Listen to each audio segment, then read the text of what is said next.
Hi friends, ശ്രീനാഥാണ്. നമ്മുടെ രാമേശ്വരത്തിനടുത്ത് പാമ്പൻ പാലത്തിൽ വന്നിരിക്കുകയാണ്. അതായത് റെയിൽവേ പണ്ടുണ്ടായിരുന്ന പാമ്പൻ പാലം മാറ്റിയിട്ട് പുതിയ പാലം നിർമ്മിച്ചുകൊണ്ടിരിക്കുകയാണ്. അപ്പോൾ അതിൻ്റെ ടെസ്റ്റുകളൊക്കെ നടക്കുന്നു. അപ്പോൾ അത് ലിഫ്റ്റ് ചെയ്യുന്ന വർക്കൊക്കെ ചെയ്ത് നോക്കിക്കൊണ്ടിരിക്കുകയാണ്. അവർ ട്രയലൊക്കെ നോക്കിക്കൊണ്ടിരിക്കുകയാണ് ഇപ്പോഴത്തെ ദിവസങ്ങളിൽ. അപ്പോൾ അത് കഴിഞ്ഞാൽ CRS ഇൻസ്പെക്ഷൻ ഉണ്ടാവും. CRS ഇൻസ്പെക്ഷൻ കഴിഞ്ഞിട്ട് പിന്നെ ഇനോഗ്രേഷൻ ആയിരിക്കും. അപ്പോൾ നമുക്ക് പാമ്പൻ പാലത്തിൻ്റെ കാഴ്ചകളിലേക്ക് പോകാം.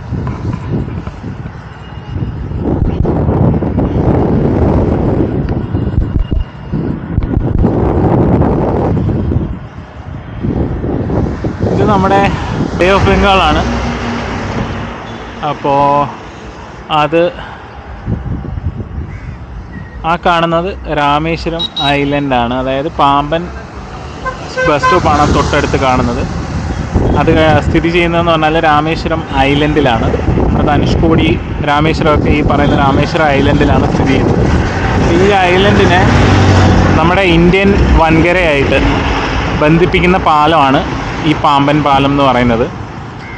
അപ്പോൾ പണ്ട് ഇവിടെ ഈ റെയിൽവേ പാലം മാത്രമേ ഉണ്ടായിരുന്നുള്ളൂ. അത് കഴിഞ്ഞിട്ട് പിന്നീടാണ് റോഡ് വഴിയുള്ള ബൈ റോഡ് പാലം വരുന്നത്, റോഡ് ബ്രിഡ്ജ് വരുന്നത്. അപ്പോൾ അതിന് മുന്നേ ഇവിടെ കണക്ഷൻ ഉണ്ടായിരുന്നത് ഈ കാണുന്ന പാമ്പൻ പാലം മാത്രമാണ്, റെയിൽ മാർഗം മാത്രമാണ് ആളുകൾക്ക് ഗതാഗതം ഉണ്ടായിരുന്നത്. അപ്പോൾ നമുക്ക് കുറച്ചുകൂടി അടുത്തോട്ടൊക്കെ പോയിട്ട് കൂടുതൽ വീഡിയോസ് എടുക്കാം. അപ്പോൾ ഞാനിപ്പോൾ നിൽക്കുന്നത് നമ്മുടെ റോഡ് ബ്രിഡ്ജിലാണ്. പാമ്പൻ പാലത്തിൻ്റെ ഭാഗമായിട്ടുള്ള റോഡ് ബ്രിഡ്ജാണിത്. അപ്പോൾ നടുക്കായിട്ട് കാണുന്നത് പഴയ പാമ്പൻ പാലം, വലത്തെ അറ്റത്ത് കാണുന്നതാണ് പുതിയ പാമ്പൻ പാലം, റെയിൽവേ ബ്രിഡ്ജ് പുതിയത്. അപ്പോൾ നേരത്തെ ഉണ്ടായിരുന്ന ബ്രിഡ്ജ് എന്ന് പറയുമ്പോൾ അതിൽ സ്പീഡ് റെസ്ട്രിക്ഷൻസ് ഉണ്ടായിരുന്നു. പിന്നെ അത് അത്യാവശ്യം കാലപ്പഴക്കം ഒക്കെ ഉണ്ടായിരുന്ന ബ്രിഡ്ജാണ്. പിന്നെ സുനാമിയൊക്കെ അടിച്ച് ഒരുപാട് നാശനഷ്ടങ്ങളൊക്കെ വന്ന് പിന്നെ ഗേജ് കൺവേർട്ട് ചെയ്ത് അങ്ങനെ ഒരുപാട് മാറ്റങ്ങൾ വന്നൊരു പാലമായിരുന്നു. പിന്നെ ഇപ്പോൾ എന്തായാലും പുതിയ പാലം പണിതിട്ടുണ്ട്. ട്രയൽ നടന്നത് 60 km/h അറിയാൻ കഴിഞ്ഞത്. 60 km/h സ്പീഡിലാണ്. ഇതുവഴി ഒരു ടവർ കാറാണ് അന്ന് ഓടിച്ച് നോക്കിയത്. ട്രയലായിട്ട് ഓടിയത് ഒരു ടവർ കാറായിരുന്നു. അത് 60 km/h വരെ സ്പീഡിലെത്തി ഓടിയെന്നാണ് അറിയാൻ സാധിച്ചത്. നമുക്കിനി താഴേക്ക് പോകാം.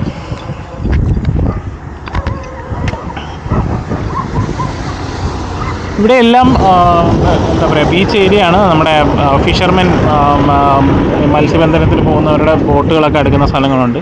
ഈ കാണുന്ന കൂടയിലൊക്കെ നമ്മുടെ മീനുകൾ പല പല സ്ഥലങ്ങളിലേക്കും പാക്ക് ചെയ്ത് അയക്കപ്പെടും. തെർമോക്കോൾ ബോക്സുകളാണ്. പിന്നെ അവിടെ മീനൊക്കെ ഉണക്കാനൊക്കെ ഇട്ടേക്കുന്നതൊക്കെ കാണാം. ഇവിടെ താഴെ കഴിഞ്ഞ ദിവസം ഒരുപാട് എന്താ പറയുക, വണ്ടികളിൽ മീൻ കയറ്റിക്കൊണ്ട് പോകുന്നതൊക്കെ കാണാൻ പറ്റിയായിരുന്നു. അപ്പോൾ നമുക്കിനി താഴേക്ക് പോകാം. പാമ്പൻ പാലത്തിലൊന്ന് കയറി നടന്നിട്ടൊക്കെ വീഡിയോ എടുക്കാം. അപ്പോൾ നമ്മൾ പഴയ പാമ്പൻ പാലത്തിലാണ്. പുതിയ പാലത്തിൽ കൺസ്ട്രക്ഷനൊക്കെ നടക്കുന്നതുകൊണ്ട് നമ്മളിപ്പോൾ കയറുന്നത് ശരിയല്ല. അതുകൊണ്ട് പഴയ പാലത്തിലാണ് ഇപ്പോൾ നിൽക്കുന്നത്. അപ്പോൾ ഇതാണ് പഴയ പാലത്തിൽ നിന്നുള്ള കാഴ്ചകൾ. ഇത് റോഡ് ബ്രിഡ്ജ്. അപ്പോൾ പണ്ട് ഇതുപോലെ പോയി ട്രാക്ക് പാമ്പൻ സ്റ്റേഷനിലേക്ക്, അവിടെ ഒരു ലെവൽ ക്രോസ് ഉണ്ട്, നേരെ പാമ്പൻ സ്റ്റേഷനിലേക്ക് കയറുമായിരുന്നു. ഇപ്പോൾ പുതിയ പാലത്തിലേക്കാണ് ആ ലൈന് കണക്ട് ചെയ്ത് കൊടുത്തിരിക്കുന്നത്. ഈ ലൈൻ മൊത്തത്തിൽ ഡിസ്കണക്ട് ചെയ്തിട്ടുണ്ട്. പഴയ ലൈന് മൊത്തത്തിൽ ഡിസ്കണക്ട് ചെയ്തിട്ടുണ്ട്. P99. അപ്പോൾ മൊത്തം 99 പിയർ ഉണ്ട്. 1914 കൺസ്ട്രക്ട് ചെയ്തതാണ് ഈ പാമ്പൻ പാലം. അപ്പോൾ നമ്മൾ അതിനുശേഷം 2022 ഇപ്പം ഗേജ് കൺവേർഷനൊക്കെ ഇടയ്ക്ക് നടന്നിരുന്നു. അതിനുശേഷം 2022 ഇതിൻ്റെ ബലക്ഷയം മൂലം ഇതിൽ കൂടെയുള്ള റെയിൽ ഗതാഗതം നിർത്തിവെച്ചത്. 2020 സ്റ്റാർട്ട് ചെയ്തതാണ് ഈ പുതിയ പാലത്തിൻ്റെ കൺസ്ട്രക്ഷൻ. ഈ വലതുവശത്ത് കാണുന്നതാണ് പുതിയ പാലം. നമ്മൾ നടക്കുന്നത് പഴയ പാലത്തിൽ കൂടെ. പാലത്തിൽ ആളുകൾ നടക്കാറുണ്ട്. പിന്നെ ഈ മീൻ പിടിക്കുന്ന ആളുകൾ ഒക്കെ വന്ന് നമ്മുടെ ചൂണ്ട ഉപയോഗിച്ച് മീൻ പിടിക്കാറൊക്കെ ഉണ്ട്. ഞാൻ കഴിഞ്ഞ പ്രാവശ്യം വന്നപ്പോൾ ഞാൻ ഇവിടെ ഇറങ്ങിയായിരുന്നു. അന്ന് ഫുള്ള് നടന്നായിരുന്നു. ഇന്നിപ്പോൾ ഫുള്ള് നടക്കണോ വേണ്ടയോ എന്നുള്ളൊരു കൺഫ്യൂഷനിലാണ്. എന്തായാലും നോക്കാം. കാരണം തിരിച്ച് പോയിട്ട് അത്യാവശ്യം ഉണ്ടായിരുന്നു. അതുകൊണ്ട് പിന്നെ ഫുള്ള് നടക്കാനുള്ളൊരു ടൈം കിട്ടാൻ സാധ്യതയില്ല. പകുതി വരെ പോയിട്ട് നമുക്ക് പാലമൊക്കെ കണ്ടിട്ട്, അതായത് പുതിയ മറ്റേ ലിഫ്റ്റ് ചെയ്യണ പോർഷനൊക്കെ കണ്ടിട്ട് നമുക്ക് തിരിച്ചു വരാം.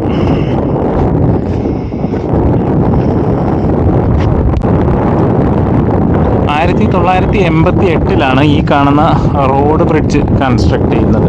അതുവരെ ഞാൻ നേരത്തെ പറഞ്ഞതുപോലെ റെയിൽ മാർഗം മാത്രമേ രാമേശ്വരത്തേക്ക് പോകാൻ സാധിക്കത്തുള്ളായിരുന്നു. പിന്നെ എന്താ പറയുക, നമ്മുടെ ജങ്കാർ സർവീസൊക്കെ ഉണ്ടായിരുന്നിരിക്കണം. അല്ലാതെ റോഡ് മാർഗം നമുക്ക് പോകാനായിട്ട് ഒരു മീൻസും ഇല്ലായിരുന്നു. ട്രെയിനായിരുന്നു ഉണ്ടായിരുന്നത്. അപ്പോൾ അത് കഴിഞ്ഞിട്ട് പിന്നെ സുനാമിയൊക്കെ വന്ന് പാലത്തിന് നല്ല ബലക്ഷയം വന്നു. അത് കഴിഞ്ഞിട്ട് നമ്മുടെ ശ്രീധരൻ സാറൊക്കെ ഇതിൻ്റെ സ്ട്രെങ്തനിങ് വർക്കിലൊക്കെ ഇൻവോൾവ് ആയിരുന്നു.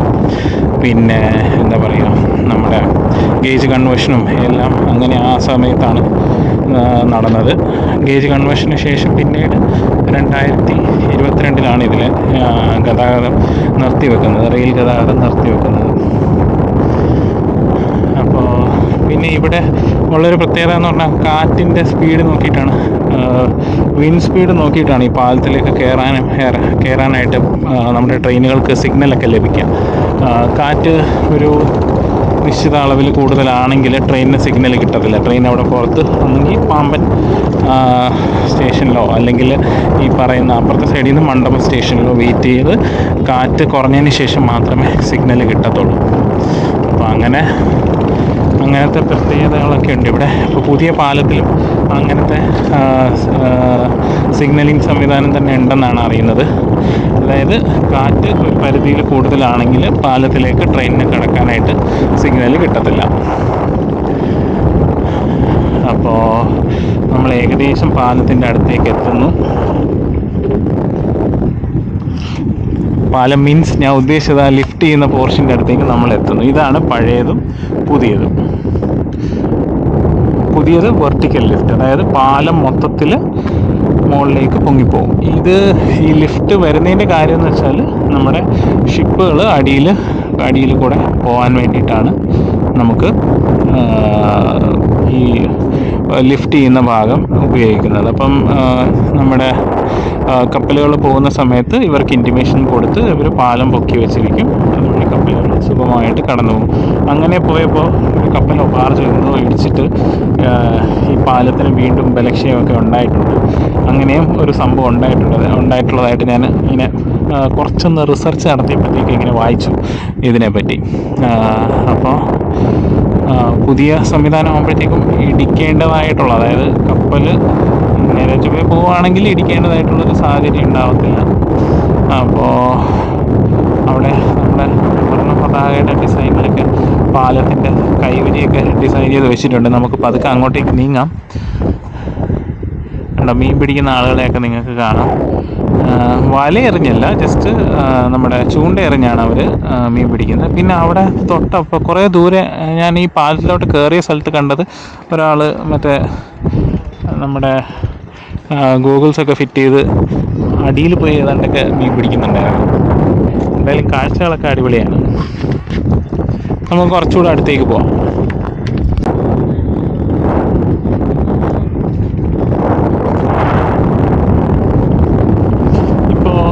പാലം കുറച്ചുകൂടെ, അതായത് അതിൽ വെർട്ടിക്കൽ ലിഫ്റ്റുള്ള പോർഷൻ കുറച്ചുകൂടെ വ്യക്തമായിട്ട് കാണാമെന്ന് വിചാരിക്കുന്നു. കൂടുതൽ അടുത്തോട്ട് നമ്മൾ വന്നിട്ടുണ്ട്. ഇതാണ് ഈ ഇടതുവശത്തുള്ളത് പഴയ പാലമാണ്. അതെന്ന് പറഞ്ഞു കഴിഞ്ഞാൽ നടുക്കുന്ന് രണ്ടായിട്ട് പാലം സ്പ്ലിറ്റായിട്ട് മുകളിലേക്ക് നടുക്കുന്നാണ് മുകളിലേക്ക് ഉയരുന്നത്. അപ്പോൾ ഒരു ത്രികോണാകൃതിയിൽ ഇങ്ങനെ പാലം മുകളിലോട്ട് പൊങ്ങി നിൽക്കും. അതിൻ്റെ ഇടയ്ക്കൂടെ കപ്പൽ പോകും. അങ്ങനെയായിരുന്നു. ഇനിയുള്ളതെന്ന് പറഞ്ഞു കഴിഞ്ഞാൽ ഈ നടുക്ക് കാണുന്ന ഈ പോർഷൻ മൊത്തത്തിൽ നേരെ മുകളിലോട്ടങ്ങ് പൊങ്ങിപ്പോകും. അങ്ങനെയാണ് ഇനിയുള്ളതിൻ്റെ കൺസ്ട്രക്ഷൻ വരുന്നത്. നമുക്ക് അതിൻ്റെ എന്താ പറയുക, അവിടെ നമ്മുടെ ROCS, അതായത് റിജിഡായിട്ടുള്ള കണ്ടക്ടറാണ്. നമ്മൾ നോർമൽ കാണുന്ന കണ്ടക്ടറിൽ നിന്ന് വ്യത്യസ്തമായിട്ട് റിജിഡ് ആയിട്ടുള്ള കണ്ടക്ടറാണ് ഈ പറയുന്ന വെർട്ടിക്കൽ ലിഫ്റ്റിൻ്റെ അടുത്തായിട്ട് കൊടുത്തിരിക്കുന്നത്. ഈ കാണുന്നത് അതിൻ്റെ കൺട്രോളിങ്ങും പിന്നെ ഇലക്ട്രിക്കൽ സപ്ലൈയുടെയൊക്കെ വേണ്ടിയിട്ടുള്ള കൺട്രോൾ റൂമാണ്. മുകളിൽ കാണുന്നത് മറ്റേ കൗണ്ടർ വെയിറ്റ് ആണ്. നമ്മുടെ പാലത്തിനെ മുകളിലേക്ക് ഉയർത്താൻ വേണ്ടിയിട്ടുള്ള കൗണ്ടർ വെയിറ്റ് ആണ് കാണുന്നത്. ഞാൻ ഒരു ചേട്ടൻ വന്ന് സൈഡ് കൊടുത്തോട്ടെ.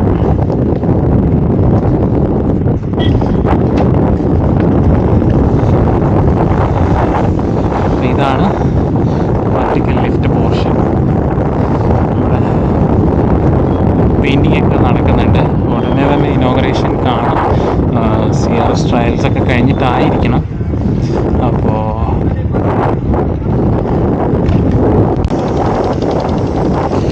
അപ്പോൾ ഈ കാണുന്നതാണ് വെർട്ടിക്കൽ ലിഫ്റ്റ്. അതായത് നമ്മുടെ പുതിയ പാമ്പൻ പാലത്തിൻ്റെ വെർട്ടിക്കൽ ലിഫ്റ്റിൻ്റെ ഭാഗമായിട്ടുള്ള സ്ട്രക്ചറാണ് നിങ്ങളീ കാണുന്നത്. അപ്പോൾ അവിടുന്ന് രണ്ട് എൻഡിൽ നിന്നും വെർട്ടിക്കൽ ലിഫ്റ്റ് വരെ നമുക്ക് സാധാരണ ഉപയോഗിക്കുന്ന അതേ കണ്ടക്ടർ തന്നെയാണ് ഉപയോഗിച്ചിരിക്കുന്നത്. അതായത് ഫ്ലെക്സിബിൾ ആയിട്ടുള്ള കണ്ടക്ടറാണ്. അത് കഴിഞ്ഞിട്ട് നമ്മൾ ഈ ബ്രിഡ്ജിലേക്ക് കയറുമ്പോഴത്തേക്കും അത് ROCS കണ്ടക്ടറായിട്ട് മാറും. റിജിഡ് ആയിട്ടുള്ള കണ്ടക്ടർ. സാധാരണ ടണലിലൊക്കെയാണ് നമ്മളത് ഉപയോഗിക്കുന്നത്. അതായത് ബ്രിഡ്ജ് മൊത്തത്തിൽ ഈ ഒരു ഭാഗം മൊത്തത്തിൽ ഉയർത്തേണ്ടതാണ്. നിങ്ങൾക്ക് കാണാം മുകളിൽ ആ കാണുന്നതാണ് കൗണ്ടർ വെയിറ്റ്. അപ്പോൾ നമ്മുടെ ബ്രിഡ്ജ് മുകളിലേക്ക് ഉയർത്താനായിട്ട് ആ കൗണ്ടർ വെയിറ്റ് താഴോട്ട് വരികയും ഈ മൊത്തം ബ്രിഡ്ജ് മുകളിലോട്ട് ഇത്രയും ഒരു ഭാഗം മൊത്തത്തിൽ മുകളിലോട്ട് പൊങ്ങിപ്പോവുകയാണ് ചെയ്യുക. എന്നിട്ട് ആ വഴി കപ്പൽ കടന്നു പോകും. ഇപ്പോൾ കപ്പലിൽ നിന്നും കടന്നു പോകാൻ നോക്കത്തില്ല. അവരവിടെ കൺസ്ട്രക്ഷന് വേണ്ടിയിട്ടുള്ള കാര്യങ്ങളൊക്കെ ചെയ്തു വെച്ചിരിക്കുകയാണ്. ഇനി അതൊക്കെ മാറ്റേണ്ടി വരും. അപ്പോൾ കപ്പലിന് കടന്നു പോകാൻ വേണ്ടിയിട്ടാണ് മെയിനായിട്ടും ഈ ഒരു കൺസ്ട്രക്ഷൻ ഇവിടെ ചെയ്തിരിക്കുന്നത്. അപ്പോൾ നിങ്ങൾക്ക് കാണാം ഇവിടെ ആണെങ്കിൽ പോലും ഈ ഒരു പാലത്തിൻ്റെ റോഡ് ബ്രിഡ്ജിൻ്റെ ഈ ഒരു സ്പാനിൽ നല്ല ഹൈറ്റ് കൂടുതലാണ്. സാധാരണ അവിടുത്തെ ഹൈറ്റും കൂടുതലാണ്, വിഡ്ത്തും കൂടുതലാണ്. അത് കപ്പലിൽ പോകാൻ വേണ്ടിയിട്ടാണ് അങ്ങനെ ചെയ്തു വെച്ചിരിക്കുന്നത്. ഇപ്പോൾ ഈ കാണുന്നതാണ് ഞാൻ നേരത്തെ പറഞ്ഞ നടുക്ക് നിന്ന് ലിഫ്റ്റ് ചെയ്യപ്പെടുന്ന പഴയ പാലം. ഈ ഒരു സ്ട്രക്ചർ മൊത്തത്തിൽ ഇങ്ങനെ ചെരിഞ്ഞിങ്ങനെ വരും. ചെരിഞ്ഞിങ്ങനെ വരുമ്പോഴത്തേക്കും നടുഭാഗം ഒരു ഗ്യാപ്പായിട്ട് പൊങ്ങിപ്പോയിട്ട് അവിടെ ഗ്യാപ്പ് വരും. അതുവഴിയാണ് കപ്പലുകൾ പൊയ്ക്കൊണ്ടിരുന്നത്. ഇപ്പോൾ അത് മാറ്റിയിട്ട് പുതിയ പാലം. അപ്പോൾ നമുക്ക് കുറച്ച് ഫോട്ടോസൊക്കെ എടുക്കണം. ആ കണ്ടക്ടറിൻ്റെ ഫോട്ടോസൊക്കെ ഒന്ന് എടുക്കണം. അപ്പുറത്തേക്കൊന്ന് പോവാം. അവിടെ നിങ്ങൾക്ക് കാണാമല്ലോ മറ്റേ പാലത്തിൽ മറ്റേ കൗണ്ടർ വെയിറ്റിൻ്റെ അവിടെ നിന്ന് മറ്റേ കേബിൾ കണക്ഷൻ, നമ്മുടെ പാലത്തിനെ ലിഫ്റ്റ് ചെയ്യാനുള്ള കേബിളൊക്കെ കണക്ട് ചെയ്ത് കൊടുത്തിട്ടുണ്ട്.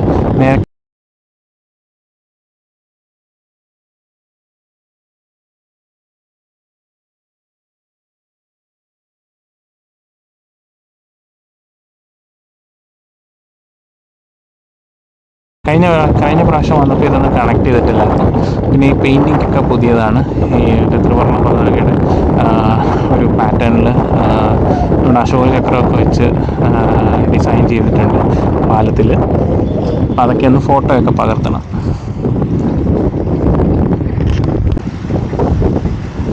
ഇതാണ് ആ പഴയ പാലത്തിൻ്റെ നടുക്ക് നിന്ന് ലിഫ്റ്റ് ആവുന്ന ഭാഗം. അപ്പോൾ അവിടെ നടുക്ക് നിന്ന് ലിഫ്റ്റ് ആകുമ്പോഴത്തേക്കും ഈ ഒരു കേർവ്ഡ് ആയിട്ടുള്ള സർഫസ് ഈ താഴെ കാണുന്ന പല്ലുകളിലേക്ക്, അതായത് കുറച്ചുകൂടെ അടുത്ത് കാണിക്കാം, ഈ ഒരു സ്ട്രക്ചറിലേക്ക് ഈ കാണുന്ന പല്ല് ആ ഒരു ഹോളിലേക്ക് കയറി ലോക്കായിട്ട് തന്നെ ഇരിക്കും.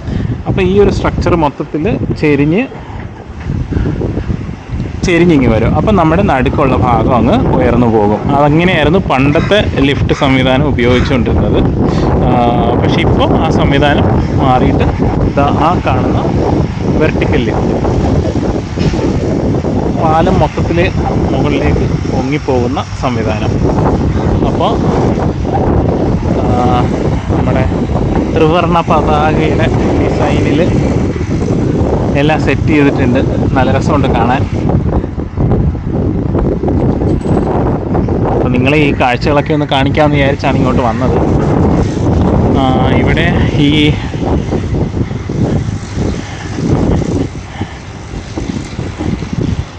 ഇവിടെ വെച്ചാണ് ഇത് സ്പ്ലിറ്റായി പോയിക്കൊണ്ടിരുന്നത്.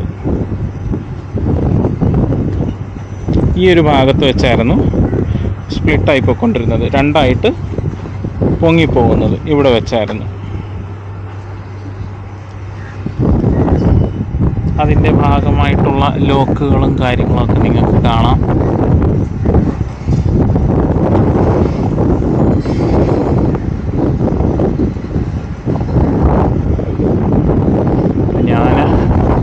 ഇനി കുറച്ച് ഫോട്ടോസൊക്കെ എടുത്തിട്ട് അങ്ങ് മുകളിലോട്ട് കയറാമെന്ന് വിചാരിക്കുക.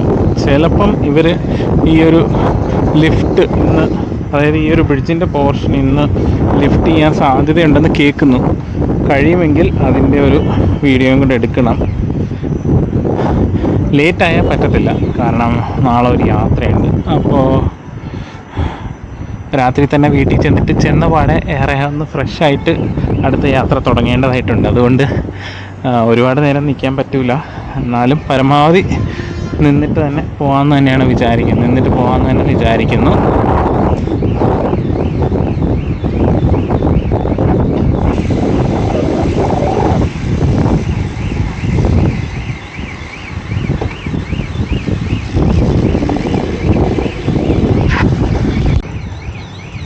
നേരത്തെ ഞാൻ പറഞ്ഞില്ലേ മുങ്ങിത്തപ്പുന്ന കാഴ്ച, ഇതോ അതാണ്.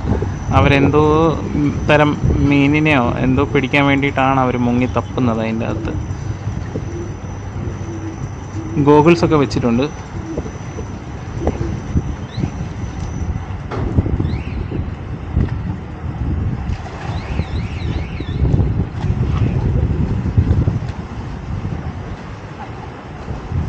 കാറ്റും ഒഴുക്കുമൊക്കെ നല്ലപോലെ ഉണ്ടെന്ന് തോന്നുന്നു. അവർക്ക് നീന്താൻ നല്ല പാട്.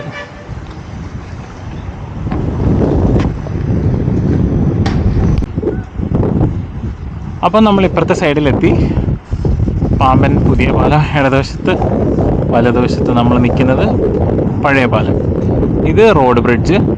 ഇവിടെ നിന്ന് വണ്ടികളൊക്കെ വരുമ്പോഴത്തേക്ക് ആൾക്കാർ ഇവിടെ ഇറങ്ങി നിന്ന് ഫോട്ടോ വീഡിയോ ഒക്കെ എടുക്കാറുണ്ട്. വണ്ടിക്കാർ, അതായത് നമ്മുടെ റൂട്ട് ബസ്സുകളൊന്നും നിർത്തി കൊടുക്കില്ല, പക്ഷേ ഈ ടൂറിസ്റ്റ് വണ്ടികൾ വരുന്നവരെല്ലാം ഈ സൈഡിലൊക്കെ നിർത്തി കൊടുക്കാറുണ്ട്.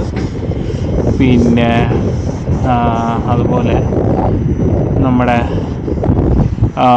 ഈ ഒരു കാണുന്ന സ്ട്രക്ചർ നിങ്ങൾക്ക് അവിടെ കാണാമോ എന്നറിയില്ല, ഞാൻ എന്തായാലും ഫോട്ടോ ഇൻക്ലൂഡ് ചെയ്യാം. ഇതാണ് ഞാൻ നേരത്തെ പറഞ്ഞ സർക്യൂട്ട് ബ്രേക്കറിൻ്റെ ഒരു ക്ലോസ് വ്യൂ. രണ്ടറ്റത്തും 2 സർക്യൂട്ട് ബ്രേക്കേഴ്സ് പ്രൊവൈഡ് ചെയ്തിട്ടുണ്ട്. പാലത്തിൽ 2 സർക്യൂട്ട് ബ്രേക്കേഴ്സ് പ്രൊവൈഡ് ചെയ്തിട്ടുണ്ട്. അതായത് ഈ ഞാൻ നേരത്തെ പറഞ്ഞല്ലോ, പാലം പൊങ്ങുമ്പോൾ അതിൻ്റെ കണ്ടക്ടറും അതിൻ്റെ ഒപ്പം പൊങ്ങുമെന്ന് പറഞ്ഞല്ലോ. ROCS കണ്ടക്ടറും അതിൻ്റെ ഒപ്പം പൊങ്ങും. അപ്പോൾ ഇവിടെ നമ്മൾ ഈ ബ്രേക്കർ വെച്ചിട്ട്, സർക്യൂട്ട് ബ്രേക്കർ വെച്ചിട്ട് സപ്ലൈ ഓഫ് ചെയ്യുന്നു. അടുത്ത സർക്യൂട്ട് ബ്രേക്കർ വെച്ചിട്ട് നമ്മൾ സപ്ലൈനെ എർത്ത് ചെയ്യുന്നു. അതായത് നമ്മൾ ROCS പൊങ്ങുമ്പോൾ ആ ഒരു സേഫ്റ്റി പ്രിക്കോഷൻ എന്നുള്ള നിലയ്ക്ക് ആ ഒരു കണ്ടക്ടറിനെ, ആ ഒരു സപ്ലൈനെ നമ്മൾ എർത്ത് ചെയ്ത് വിടുന്നു. എർത്ത് ചെയ്തിട്ട് സേഫായിട്ട് ആ കണ്ടക്ടർ, ROCS കണ്ടക്ടറും ഈ നമ്മുടെ നോർമൽ ഫ്ലെക്സിബിൾ കണ്ടക്ടറിനും കൂടെ ഉള്ള ഒരു ജോയിൻ്റ് ഉണ്ട്. ആ ഒരു ജോയിൻ്റൊക്കെ റിമൂവ് ചെയ്തിട്ട് വേണം നമുക്ക് ഈ ബ്രിഡ്ജിനെ പൊക്കി മുകളിലേക്ക് ഉയർത്താനായിട്ട്. അപ്പോൾ അതിന് വേണ്ടിയിട്ടാണ് ഈ ബ്രേക്കർ അവിടെ പ്രൊവൈഡ് ചെയ്തിരിക്കുന്നത്. 2 എൻഡിലും ഉണ്ട്, അതായത് നമ്മുടെ വെർട്ടിക്കൽ ലിഫ്റ്റിൻ്റെ 2 എൻഡിലും. ഇവിടെ ഇപ്പോൾ നമ്മുടെ പിയർ നമ്പർ 73, 74, ഇതാ നേരത്തെ നമ്മൾ കണ്ട മറ്റേ പിയർ നമ്പറാണ്. എന്താ പറയുക, 99 വരെ ഉള്ളത്. 99 പിയേഴ്സാണുള്ളത്. അപ്പോൾ പിയർ നമ്പർ 73, 74ൻ്റെ അവിടെ ഈ സൈഡിൽ കൊടുത്തിട്ടുണ്ട്. അവിടെയും അതുപോലെ തന്നെ 2 പിയറിൽ കൊടുത്തിട്ടുണ്ട് അവർ. എന്താ പറയുക, നമ്മുടെ സർക്യൂട്ട് ബ്രേക്കേഴ്സ് കൊടുത്തിട്ടുണ്ട്. അത് ഇലക്ട്രിക്കൽ പരമായ കാര്യങ്ങൾക്ക് വേണ്ടിയിട്ടാണ് അത് പ്രൊവൈഡ് ചെയ്തിരിക്കുന്നത്. അപ്പോൾ ഇതിൽ നിങ്ങൾക്ക് വ്യക്തമായിട്ട് കാണത്തില്ല. ഞാൻ കണ്ടക്ടറിൻ്റെ ഫോട്ടോ വേറെ ക്യാമറയിൽ വേറെ എടുത്ത് ഫോട്ടോസ് ഞാൻ കാണിക്കാം, അതായിരിക്കും എളുപ്പം. ഇതിൽ നിങ്ങൾക്ക് കാണാൻ പറ്റത്തില്ല. ഇതാണ് ഞാൻ നേരത്തെ പറഞ്ഞ ROCS കണ്ടക്ടർ. നമ്മൾ സാധാരണ ഉപയോഗിക്കുന്ന ഫ്ലെക്സിബിൾ കണ്ടക്ടർ അല്ല, റിജിഡ് ആയിട്ടുള്ള കണ്ടക്ടറാണ് ഇത്. പാലം പൊങ്ങുന്നതനുസരിച്ച് പാലത്തിനൊപ്പം ഈ ഒരു കണ്ടക്ടർ പൊങ്ങിപ്പോകുന്ന തരത്തിലാണ് ഇതിൻ്റെ ഡിസൈൻ ഉള്ളത്. പാലത്തിലേക്ക് കയറുന്ന, അതായത് വെർട്ടിക്കൽ ലിഫ്റ്റിൻ്റെ പോർഷനിലേക്ക് കയറുന്ന ഭാഗത്ത് നമ്മുടെ ഫ്ലെക്സിബിൾ കണ്ടക്ടറിൽ നിന്നുള്ള കണക്ഷൻ വന്ന് കയറിയിട്ട് അവിടെ തമ്മിലൊരു ജോയിൻ്റ് ഉണ്ട്. ROCS കണ്ടക്ടറും ആ ഒരു നമ്മുടെ ഫ്ലെക്സിബിൾ കേബിളിൽ നിന്നുള്ള കണ്ടക്ടറിൽ നിന്നുള്ള ഒരു കണക്ഷനും കൂടെ വന്നൊരു ജോയിൻ്റ് ആയിട്ട്. അപ്പോൾ ആ ഒരു ജോയിൻ്റ് സെപ്പറേറ്റ് ചെയ്തിട്ടാണ് പാലം ലിഫ്റ്റ് ചെയ്യുന്നത്. അത് നമുക്ക് ഷിപ്പ് വരുന്ന ടൈമിന് മാത്രമേ ആവശ്യമുള്ളൂ. അതാണ് മുകളിലാണ്. ഇതിൻ്റെ റൂമൊക്കെ ഉണ്ട് മുകളിൽ, കൺട്രോൾ റൂമൊക്കെ മുകളിലുണ്ട്. ഈ വെർട്ടിക്കൽ ലിഫ്റ്റിൻ്റെ അതിൻ്റെ മെഷീനറീസൊക്കെ മുകളിലുണ്ട്. അപ്പോൾ കൗണ്ടർ വെയിറ്റ് താഴോട്ട് വരുന്നു, പാലം മുകളിലോട്ട് പൊങ്ങുന്നു. അതാണ് സംഭവിക്കുക.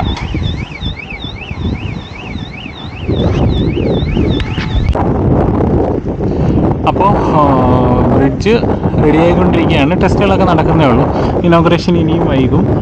കാരണം എനിക്ക് തോന്നുന്നത് CRSൻ്റെ ഇൻസ്പെക്ഷനൊക്കെ കാണും. CRS ഇൻസ്പെക്ഷനൊക്കെ നടത്തി എല്ലാം അപ്രൂവൽ കിട്ടിക്കഴിഞ്ഞ ശേഷം മാത്രമേ ആദ്യത്തെ ട്രെയിൻ സർവീസ് ഇതുവഴി സ്റ്റാർട്ട് ചെയ്യാൻ സാധിക്കുകയുള്ളൂ.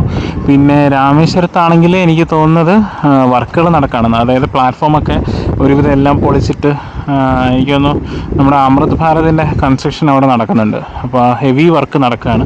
ഫ്രണ്ടേജൊക്കെ നമുക്ക് ആക്സസ് ചെയ്യാൻ പറ്റാത്ത രീതിക്ക് വർക്ക് അവിടെ നടക്കുന്നുണ്ട്. ഹെവി വർക്കാണ് നടക്കുന്നത്. ഫുള്ള് സ്റ്റേഷൻ ബിൽഡിങ് മാറ്റി പുതിയ ബിൽഡിങ് പണിതുകൊണ്ടിരിക്കുകയാണ് അവിടെ. പിന്നെ ട്രാക്കുകളെല്ലാം ഉണ്ട്. ലൂപ്പ് ലൈന്, പിന്നെ എന്താ പറയുക, stabling lines, pit line, coaching ഡിപ്പോയിലോട്ടുള്ള ലൈനുകളെല്ലാം ഉണ്ട്. പിന്നെ ഷണ്ടിങ് നെക്കുണ്ട്. ഞാൻ കുറച്ച് രാവിലെ നേരെ നമ്മുടെ രാമേശ്വരം സ്റ്റേഷനിലാണ് ആദ്യം പോയത്. രാമേശ്വരം സ്റ്റേഷനിൽ പോയി അവിടുത്തെ കുറച്ച് ഫോട്ടോസൊക്കെ എടുത്തിട്ട് വീഡിയോ എടുത്തില്ല ഞാൻ അവിടുന്ന്. കാരണം ഓൾറെഡി പണി നടക്കുന്ന സ്ഥലമല്ലേ, നമ്മൾ വെറുതെ വീഡിയോ എടുത്ത് ആൾക്കാരെ വെറുപ്പിക്കണ്ടല്ലോ. അപ്പോൾ അങ്ങനെ അത് കഴിഞ്ഞിട്ട് നേരെ ധനുഷ്കോടിയിൽ പോയി. ധനുഷ്കോടിയിൽ പോയിട്ട് ധനുഷ്കോടിയിൽ നിന്ന് ഒരു ബസ്സിൽ, അതായത് നമ്മുടെ രാമേശ്വരം അമ്പലത്തിൻ്റെ അടുത്ത് നിന്ന് നമുക്ക് ഒരു ബസ് കിട്ടും. 30 രൂപ ടിക്കറ്റാണ്. അവിടെ വരെ പോയിട്ട് ധനുഷ്കോടിയിൽ നിന്ന് ആ ബസ്സിന് തന്നെ, ധനുഷ്കോടിയിൽ ആ ബസ് നിർത്തി ഒരു 15 മിനിറ്റോളം ആ ബസ് അവിടെ വെയിറ്റ് ചെയ്തു. അവരാ വെയിറ്റ് ചെയ്ത സമയം കൊണ്ട് തന്നെ ഞാൻ നമ്മുടെ അട്ടിപ്പിൽ പോയി. അതായത് ആ കറങ്ങി വരുന്ന സ്ഥലമുണ്ടല്ലോ, ബസ് അവിടെ ഒരുപാട് വണ്ടികളുണ്ടായിരുന്നു. ബ്ലോക്ക് ആയിരുന്നുകൊണ്ട് ബസ് അങ്ങോട്ട് പോയില്ല. ബസ് മാറ്റിയിട്ടിരിക്കുകയായിരുന്നു. പിന്നെ ഞാൻ അവിടെ പോയി കുറച്ച് ഫോട്ടോസൊക്കെ എടുത്തിട്ട് ഇങ്ങനെ തിരിച്ചു വന്നു. ഇനിയിപ്പം പതുക്കെ തിരിക്കണം വീട്ടിലോട്ട്. അപ്പോൾ ഈ പാലത്തിൽ കൂടെ നമ്മുടെ അമൃത എക്സ്പ്രസ്സൊക്കെ പോകേണ്ടതാണ്. ഡിവിഷനൊക്കെ മാറും. എക്സ്റ്റൻഷൻ, രാമേശ്വരം എക്സ്റ്റൻഷനായി കഴിഞ്ഞ് കഴിഞ്ഞാൽ ഇങ്ങോട്ടേക്ക് മെയിൻ്റനൻസ് മാറുമെന്നാണ് അറിയുന്നത്. അപ്പോൾ ഇത്രയും നേരം ക്ഷമയോടെ വീഡിയോ കണ്ട എല്ലാവർക്കും എൻ്റെ നന്ദി അറിയിക്കുന്നു. അടുത്തൊരു വീഡിയോയിൽ നമുക്ക് കാണാം. അതുവരെ bye from Sreenath. Thank U.